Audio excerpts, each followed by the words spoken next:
Salutations and welcome to the A5th channel. If you're new here, hello, welcome. My name's A5FC. You could call me that either or any rhyme or reason. And if you're coming back, welcome back everyone. Today's video is going to be a different one, so I hope you can encourage me and give me some support not only for this video but all my other videos and other works in the works. So I appreciate you all who are coming back and showing me support on experimental videos such as this one. So today, as you could tell, we're not talking about Webtoon right now.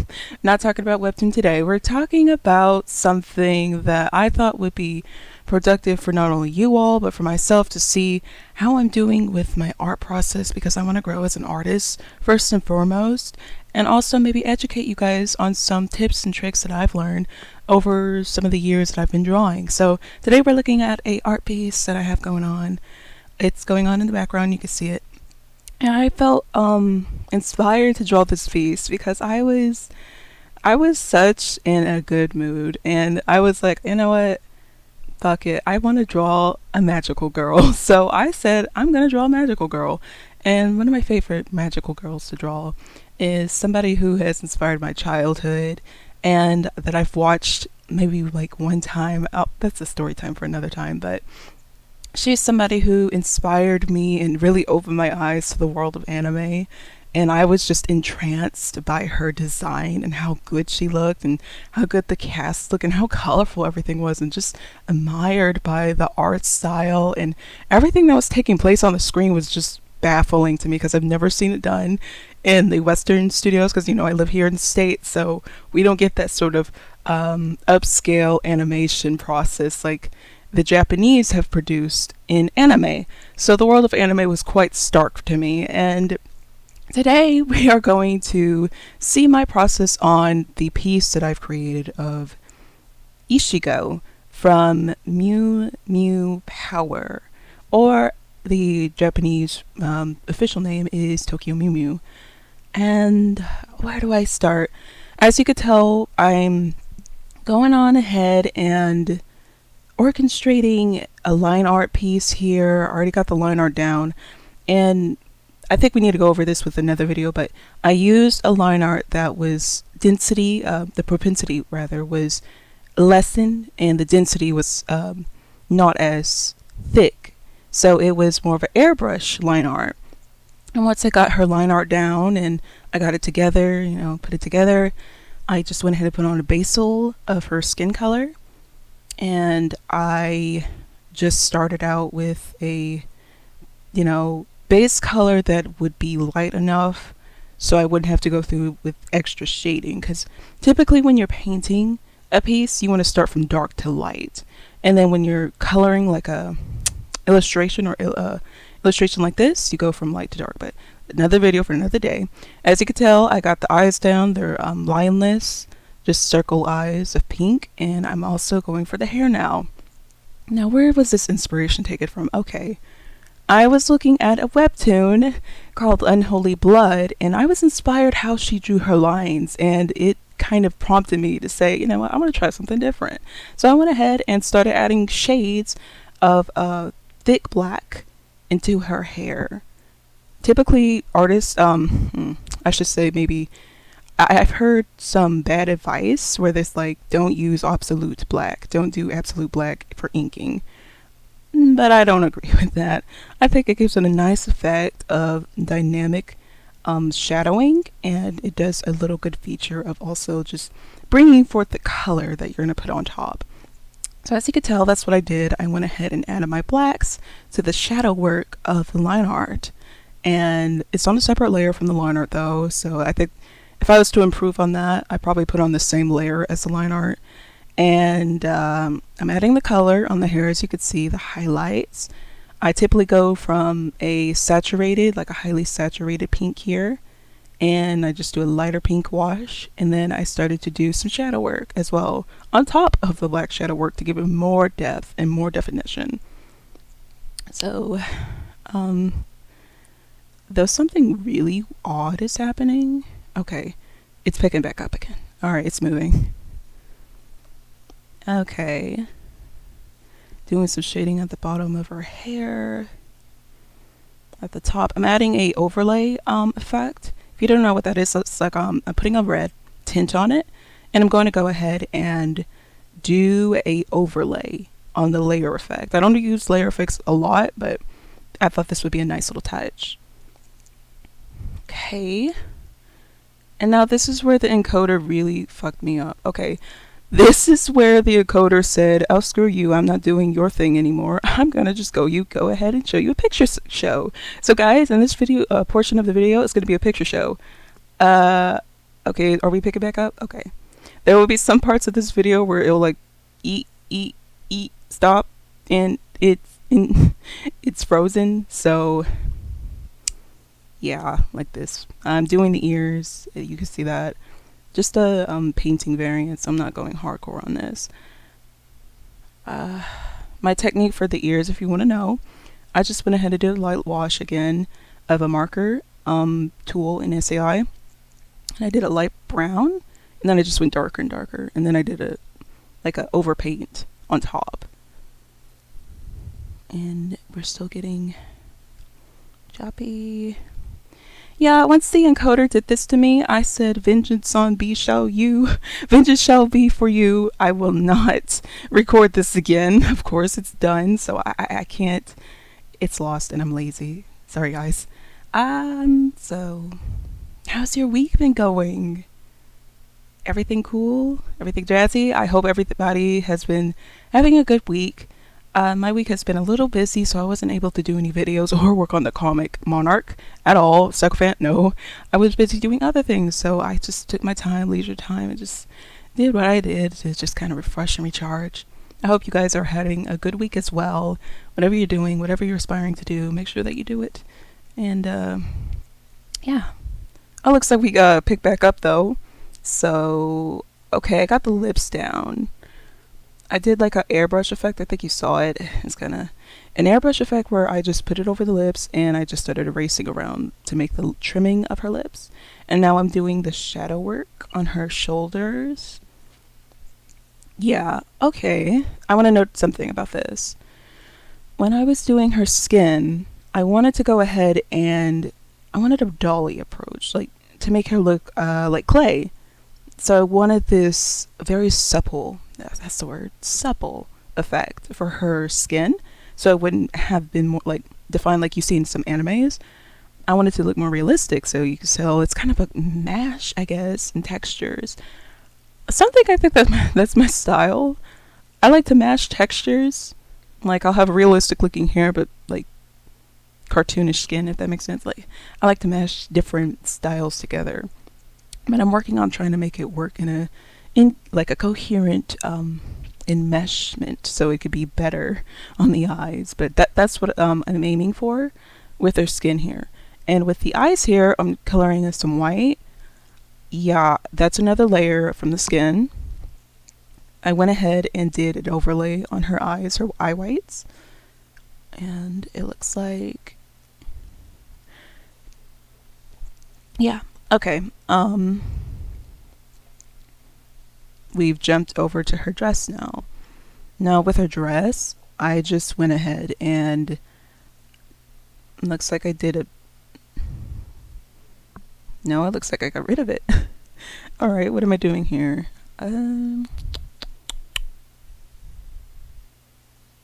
Okay, I went back to her dress. Great, we're on track. Alright, without my, hyperactive cue going, or just my spotty attention going from various places, it looks like I'm staying on her dress this time. So I went ahead and did like a light shading effect on her dress, and then I went ahead and added some shadows to it, like a multiply layer or multiply layer on her dress to make the pinks draw out. And I went ahead, did another layer for her gloves and her trinket bell. What do we, well, I wonder what she calls, I forget what she calls the little heart bell that she holds. There has to be maybe I'll just call it a novelty heart, or I'm not really sure. It's just her little power tool that she uses to fight crime, like her wand per se, but it's not a wand. I always loved that thing because it was a nice twist to see her have like I don't know, she didn't hit with it, I don't think. I think she just held it out and like it did its little heart. It's like move. It's heart-esque move. But I don't really know what it was. I don't think she hit with it. Anywho, I added the shadows. It looks like I'm doing that now. And again, since I'm going for a realistic approach of how to draw this image, I went ahead and rendered on a shadow that was a light differentiation from the saturation of the colors. Looks like I erased some of the shadow because I didn't like it. Okay, now this part. Alright. This part I was testing out something because I wanted to go a little unconventional with how I put on the shadows. I just went ahead and did a sloppy throw on. I just went ahead and threw on some shade of you see this color over here? It's like a light brown, I think. And I just went ahead and threw it on. Just throw it on in the spots that I knew the shadow would be. Then I went back and I started constructing with an eraser and started erasing finely at some of the shapes to give it more dimension. Like around the heart at the bottom, to give it a more fluffy effect because it's like furry, the heart is. Okay. And then around her knuckles, same thing. And yeah, that's what I'm doing here. So yeah, I just went ahead and not really, I was going to mess with this stage because I just wanted to kind of experiment. And it looks like I'm still going with the shadows here, just throwing on the color shade. There is no effect on this layer of shadow, by the way. I think it's just a light coat. Then again, it could be a multiply layer effect. One thing that I like about painting in SAI is it's very simplistic. And my creativity kind of like unleashes here and unravels here. And so I just go at it, go hamming at it in this section because it's where I don't have all these bells and thistles. I do like the bells and thistles like in Clip Studio Paint, but in SAI it's like you just focus on painting, you know, you're just focusing on upping your skill there. So, alright, and now we're moving on to the gold bell here. Ooh, I'm going to be honest with you all. I didn't know what I was doing with this bell. I just started constructing it like I didn't know how this bell was going to turn out. I just started adding the values of what I knew that metal looks like: gold, brown, white. And I just went into hyper mode and started just throwing the shades on there. And then the same with the heart. I wanted like a jewel encrusted heart, but I started like losing track of shape here, so I'm a little disappointed of how this whole section came out. I am a little disappointed in that, but nevertheless it came out pretty nice of how it mends into the whole atmosphere of what I'm trying to go for. Okay, I think I'm done with Zoe or Ichigo. Yes, I'm done with her, rendering her out, so I went ahead and started on the background here. I started something out, got bored, stopped it. Okay, I'm going to scrap those clouds later, so don't be looking forward to those. I was trying to go for a Nouveau style back here. I've been into Nouveau lately, and I think I want to go ahead and apply that to my official art style. You know, with art style, you just pick and choose, like a vacuum, what you want to keep and what you want to dump, and you just kind of incorporate it to your overall style in the end. Okay, here I was really experimenting. I started drawing sun rays. I think that's what's going on here. Sun rays, yeah.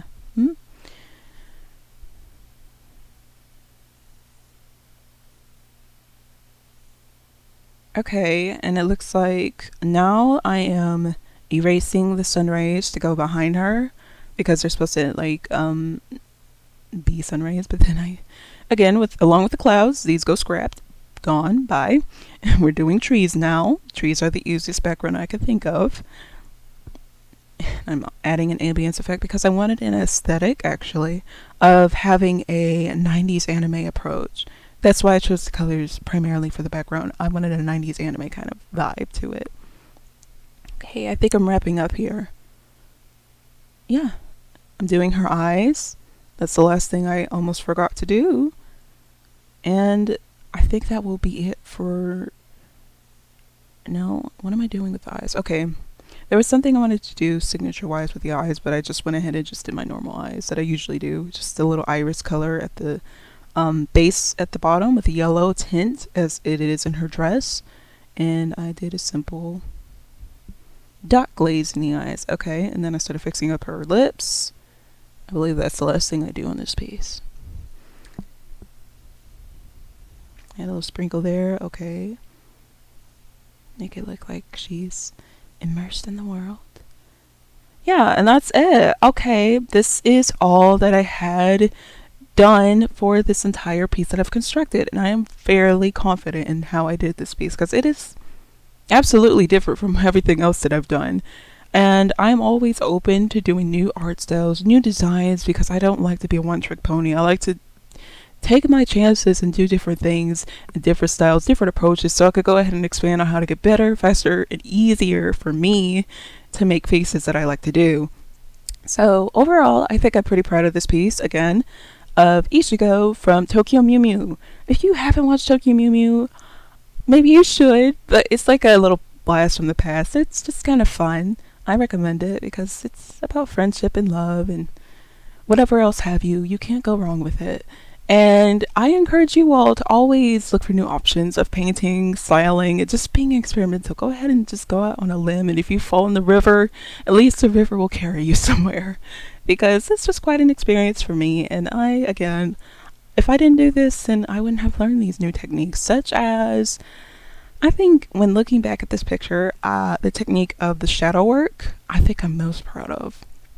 I'm most proud of the shadow work because it does a realism art style on her supple skin, like I was explaining earlier.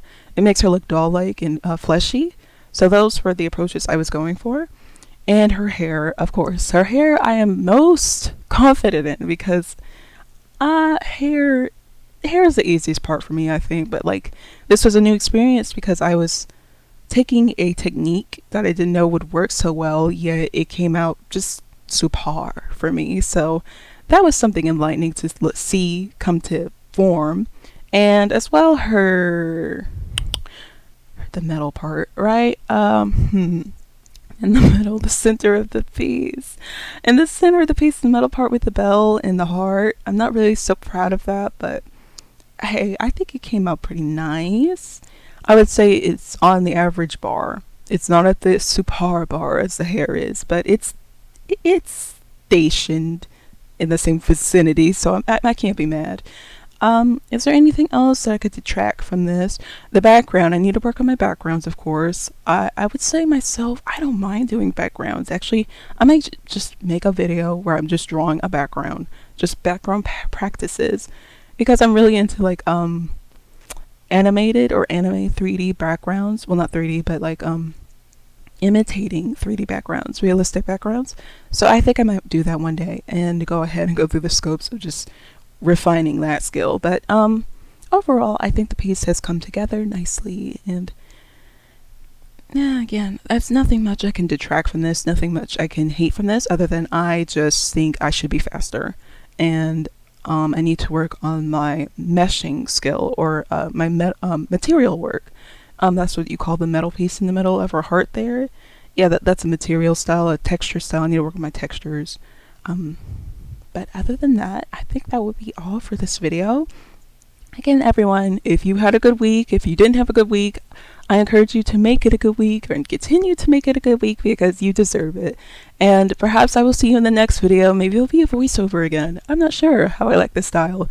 It's pretty different, and I think you hear me again in my natural form without a script, but it allows me to let these thoughts just kind of flow down, and you can also get like a front row seat of how I do certain pieces that come out and come away in a certain style that is true and key to what I'm trying to make here. So if you want to see more of these kind of videos, let me know down in the comments below. If you don't want to hear me talk anymore and you want me to shut the fuck up and you just want to watch the video, go ahead and tell me in the comments below. If you liked it, give it a big like. If you didn't like it, thumbs down. Make sure that you comment and subscribe if you like my channel and the contents of its works. And I will see you all in the next video, whatever it may be, whatever it may come. I appreciate you all for sticking around, and well, I'll leave it off here.